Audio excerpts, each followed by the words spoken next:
የአዲስ አበባ ከተማ አስተዳደር በከተማዋ የመኖሪያ ቤት ጥያቄን ለመመለስ መንግስት ቤቶችን እየገነባ የሚያቀርብበት አሰራር ካለው የቤት ፍላጎት አንጻር በቂ አለመሆኑን በመገንዘብ የተለያዩ የቤት ግንባታ አማራጮችን ወደ ስራ ማስገባቱ ይታወቃል። ከተወሰዱ አማራጮች መካከል አንዱ በመንግስትና በግል ዘርፍ አጋርነት ቤቶችን መገንባት ሲሆን በዚህ መሰረትም ከአያት ሪል ስቴት አክሲዮን ማህበር ጋር በካሳንቺስ አካባቢ 13752 ቤቶች ለመገንባት ጥር 15 ቀን 2017 ዓ.ም ከንቲባ አዳነች አቤቤ በተገኙበት የግንባታ ስራ ማስጀመሩ ይታወቃል። በካዛንቺስ ላይ ያስጀመርነው የመኖሪያ ቤት ግንባታ ከአያት ሪል ስቴት ጋራ ወደ 13700 ያክል የሚሆኑ ቤቶች ናቸው።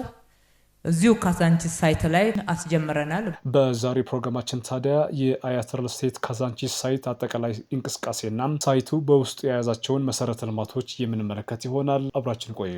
በካዛንቺስ አያት ሪል ስቴት ሳይት 55000 ነዋሪዎች የሚይዙ 47 ህንፃዎችና የንግድ ማዕከላት እንደሚገነቡ የአያት ሪል ስቴት የኮንስትራክሽን ዘርፍ ምክትል ስራ አስኪያጅ የሆኑት ኢንጂነር ልዑለ ቃል ግርማ የሰጡትን መግለጫ እንከታተል።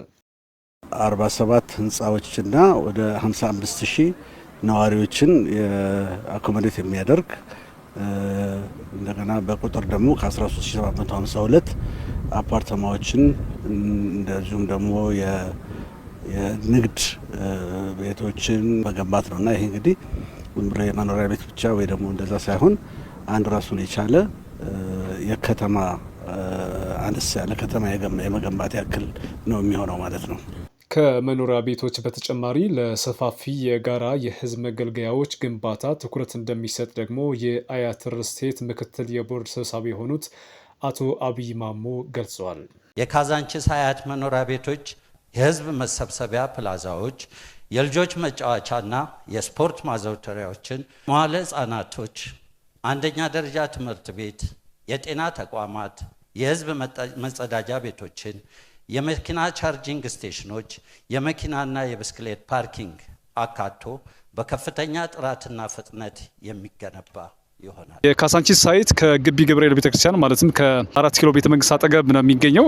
ከኋላ እንደምትመለከቱት በጣም ሰፊ የሆነ ሳይት ነው። 260,000 የካሬ ስፋት ያለው ሳይት ነው። እዚህ ሳይት ላይ ከባለ 1 ሜትር 45 ካሬ ጀምሮ እስከ ባለ 4 ሜትር 160 ካሬ ድረስ በተለያየ ዲዛይን ያላቸው ቤቶች የሚገነቡ ይሆናል ማለት ነው።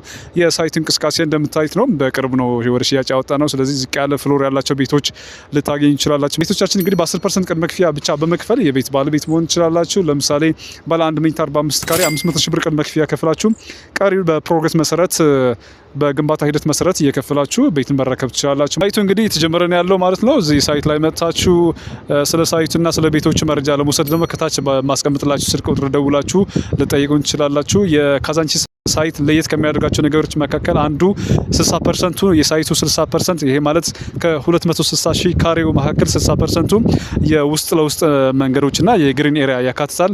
ቤቶች የሚያርፉት 40% ላይ ብቻ ይሆናል ማለት ነው። ሳይቱ ላይ ያላችሁን ጥያቄ ከታች ማስቀምጥላችሁ ስልክ ቁጥር ደውላችሁ ልጠይቁን ትችላላችሁ። በሌላ ፕሮግራም ደግሞ ሌሎች አዳዲስ ነገሮች ይዘንላችሁ እንመጣለን። ለዛሬ ለነበረን ጊዜ እናመሰግናለን። መልካም ጊዜ